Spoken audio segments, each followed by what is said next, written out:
Hello guys, welcome back to my YouTube channel. Guys, पिछली video में हमने non preemption और फर्स्ट कम फर्स्ट सर्व के बारे में देखा था और उसके बारे में हमने न्यूमेरिकल सॉल्व करे थे। ठीक है, तो इस वीडियो में हम एक और एग्जांपल के साथ उस न्यूमेरिकल को या उस कांसेप्ट को समझने की कोशिश करेंगे। तो गाइस, बिना किसी देरी के चलिए स्टार्ट करते हैं। तो गाइस, जैसा कि आप देख रहे हैं, यहाँ पे मैंने एक क्वेश्चन लिख रखा है। अराइवल टाइम और बर्स्ट टाइम मैंने आपको बता दिया था पिछली वीडियो में कि होते क्या है। और हर क्वेश्चन में आपको अराइवल टाइम और बर्स्ट टाइम के बारे में दिया होगा जानकारी। ठीक है, यहाँ पे मैंने कुछ फॉर्मूलेज लिख रखे हैं जो कि आपको याद होने चाहिए। ठीक है, वैसे इसमें याद करने वाला तो कुछ है नहीं।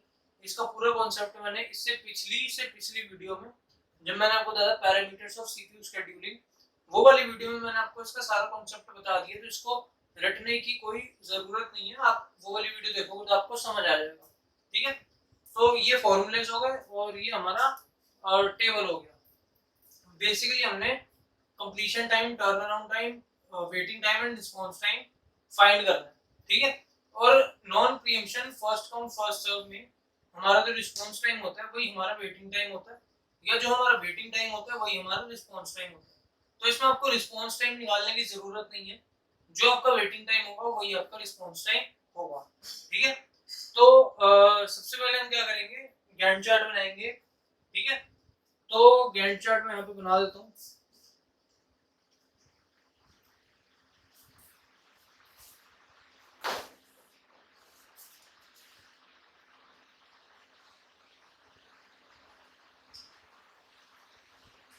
तो गैंट चार्ट हमेशा 0 से स्टार्ट होता है। पिछली वीडियो में हमने एक ऐसा क्वेश्चन ट्राई करा था जो जिसका अराइवल टाइम 0 था।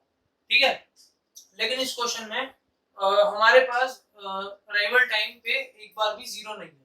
ठीक है, तो ऐसे क्वेश्चंस में क्या होगा, देखो 0 का मतलब क्या होता है। मान लो अगर कोई भी हमारी प्रोसेस है जो 0 पे अराइव हुई है, तो हम उसको रेडी क्यू में डालेंगे। ठीक है, अब हमारे पास 0 पे कोई प्रोसेस ही नहीं है, तो हम क्या करेंगे, हम उससे आगे वाली प्रोसेस का वेट करेंगे। ठीक है, जब 0 पे कुछ है ही नहीं तो उसमें हम क्या करेंगे, कुछ भी नहीं।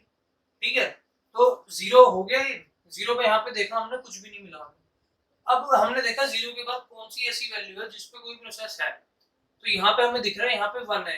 ठीक है, तो 1 हमें दिखा, तो 1 हमें दिखा। अब यहाँ पे हम क्या करेंगे, 0 के बाद हम यहाँ पे 1 लिख देंगे, 1 यूनिट। ठीक है, तो इस 1 यूनिट के लिए हमारा जो सीपीयू है या हमारा जो प्रोसेसर है वो आइडल रहेगा। ठीक है, तो 1 यूनिट के लिए हमारा प्रोसेसर आइडल रहा। अब मान लो अराइवल टाइम यानी 1 यूनिट में हमें ए P1 प्रोसेस मिली जो कि अराइव हुई थी रेडी क्यू में। ठीक है, और मान लो अराइव हो गई, तो उसका जो बर्स्ट टाइम है वो 2 यूनिट है। ठीक है, तो अब क्या होगा, देखो सबसे पहले हम P1 डालेंगे यहाँ पे। P1 हमने अंदर डाल दिया, इसका जो बर्स्ट टाइम है वो 2 है, तो 1 + 2 कितना होता है, 3। ठीक है, और 2 यहाँ पे कहीं पे होगा। ठीक है, तो अब देखो ये हमारा P1 हो गया, एग्जीक्यूट हो गया, क्योंकि नॉन प्रीएम्पशन मेथड हमारा है। तो नॉन प्रीएम्पशन मेथड क्या कहता है कि जो एक बार ये प्रोसेस एग्जीक्यूट होनी स्टार्ट हो गई, वो जब तक एग्जीक्यूट पूरी नहीं हो जाए प्रोसेसर दूसरी प्रोसेस नहीं उठाएगा। तो P1 हमने पूरी एग्जीक्यूट करवा दी। अब बारी आती है दूसरे प्रोसेस की जिसका हमने अराइवल टाइम देखना है। तो 1 के बाद सॉरी, अभी हम 3 यूनिट तक पहुंच गए हैं, तो 3 यूनिट से पहले या 3 यूनिट तक कोई हमारी ऐसी प्रोसेस है जो वेट कर रही है या जो अराइव हो चुकी है। तो यहाँ देखो 2, 3 और 4, तो P2, P3 और P4 है। ठीक है, इसका तो अराइवल टाइम 4 है, तो ये तो आएगी, तो बची P2 और P3, ये 2 और 3 यूनिट पे आ गई हैं या इंतजार कर रही हैं एग्जीक्यूट होने का। ठीक है, तो इसमें से जो 2 पे है जिसका 2 यूनिट अराइवल टाइम है जो कि यहाँ पे आता है, देखो P1 पूरी एग्जीक्यूट हुई। ठीक है, P1 पूरी एग्जीक्यूट होने के बाद P2 जिसका अराइवल टाइम 2 यूनिट था वो वेट कर रही है रेडी क्यू में एग्जीक्यूट होने के लिए। ठीक है, तो वो वेट कर रही है, तो जैसा कि हमने पिछली वीडियो में देखा था, तो 2 क्या होगा, 2 यानी P2, अराइवल टाइम 2 यूनिट यानी P2। तो अब क्या होगा, P2 को हम एग्जीक्यूट करवाएंगे, क्यों, क्योंकि इसका अराइवल टाइम 2 यूनिट था जो कि 1 और 3 के बीच में आ रहा था। सिंपल सी बात है। अब इसका बर्स्ट टाइम क्या है, 3, तो 3 + 3 क्या हुआ 6, ठीक है 3 + 3 6 हुआ। अब यहाँ पे 4 होगा कहीं पे, यहाँ पे 5 होगा। तो अब देखो 3 और 6 यूनिट के बीच में कितनी प्रोसेस अब बची है। देखो P2 तो हमने पूरा एग्जीक्यूट करवा दिया, तो 3 और 6 यूनिट के बीच में कितनी प्रोसेस आई है रेडी क्यू के अंदर। तो देखो 3 और 4, अराइवल टाइम इनका 3 और 4 है, ये भी हमारा हो गया।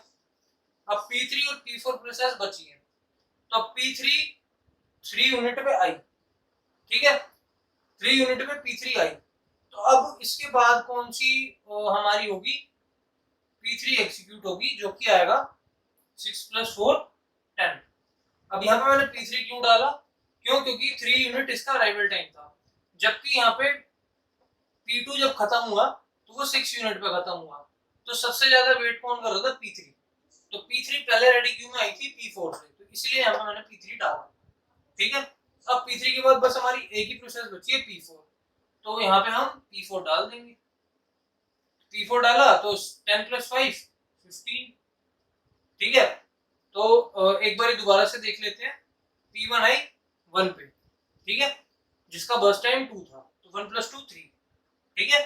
उसके बाद हमारी आई P2 जिसका अराइवल टाइम 2 था, जो कि यहाँ पे आनी चाहिए थी, लेकिन पूरी एग्जीक्यूट होगी उसके बाद P2 आएगा, तो P2 यहाँ पे आया।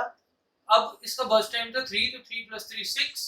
उसके बाद हमारी P3 आई जिसका बर्स्ट टाइम था 4, तो 6 + 4 10।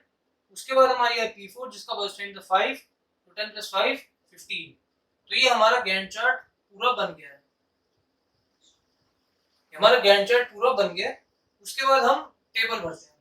अब कंप्लीशन टाइम क्या होता है, कंप्लीशन टाइम ये होता है कि जिस टाइम कोई प्रोसेस एग्जीक्यूट हो चुकी है, ठीक है, वो समय, जिस समय में कोई भी एक प्रोसेस एग्जीक्यूशन जिसका कंप्लीट हो चुका है, ठीक है।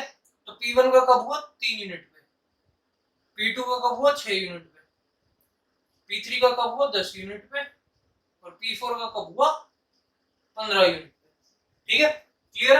अब आता है टर्न अराउंड टाइम। तो देखो टर्न अराउंड टाइम को मैंने फॉर्मूला यहाँ पे लिखा हुआ है, जो कि होता है completion time minus arrival time. तो अब देखो कंप्लीशन टाइम हमारे पास क्या है 3, और अराइवल टाइम हमारे पास क्या है 1। 3 - 1 2, 6 - 2 4, 10 - 3 7, 15 - 4 11। तो हमारा टर्न अराउंड टाइम भी आ गया। अब आते हैं बात करते हैं वेटिंग टाइम की।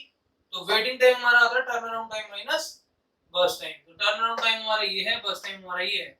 2 - 2 0, 4 - 3 1, 10 - 4 3, 11 - 5 6। तो अब जो रिस्पॉन्स टाइम आएगा वो भी सेम ही आएगा। तो यहाँ पे मैं लिख देता हूँ 0 1 3 6।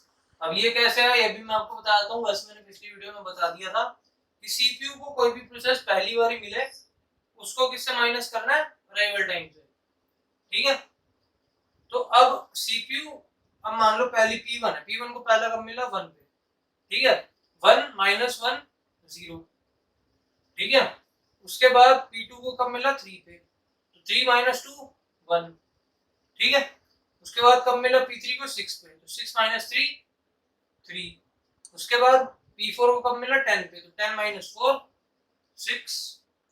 इसी तरीके से हमने क्वेश्चन सॉल्व कर दिया। हमने turn around time, waiting time, response time and completion time सब हमने निकाल लिया। और अगर कोई आपसे पूछे कि इसका एवरेज टाइम निकालो, मान लो एवरेज कंप्लीशन टाइम निकालो, एवरेज टर्न अराउंड टाइम निकालो, एवरेज वेटिंग टाइम निकालो, जो एवरेज वेटिंग टाइम होगा वही एवरेज रिस्पांस टाइम होगा, तो आप निकाल सकते हो, ठीक है। एवरेज निकालना आपको सबको आता ही है, उसमें कोई बड़ी बात नहीं है। इन सबको प्लस करके डिवाइडेड बाय 4 कर देना, क्यों, क्योंकि 4 ही प्रोसेस है, तो आपका एवरेज टाइम निकल जाएगा। तो आज के वीडियो लेक्चर में इतना ही। अगले वीडियो में हम एक नए तरीके का सवाल करेंगे इसी कंसेप्ट के ऊपर, तो जुड़े रहें। और मैं आशा करता हूँ कि आपने अभी तक मेरी प्लेलिस्ट एक्सेस कर ली होगी। अगर आपने नहीं किया है तो प्लीज मेरी प्लेलिस्ट को जरूर एक्सेस करें, क्योंकि इस प्लेलिस्ट में ऑपरेटिंग सिस्टम से रिलेटेड काफी सारी नए नए इंटरेस्टिंग टॉपिक्स आने वाले हैं। तो अभी के लिए इतना ही गाइस, मिलते हैं नेक्स्ट वीडियो में। Till then I will see you next time.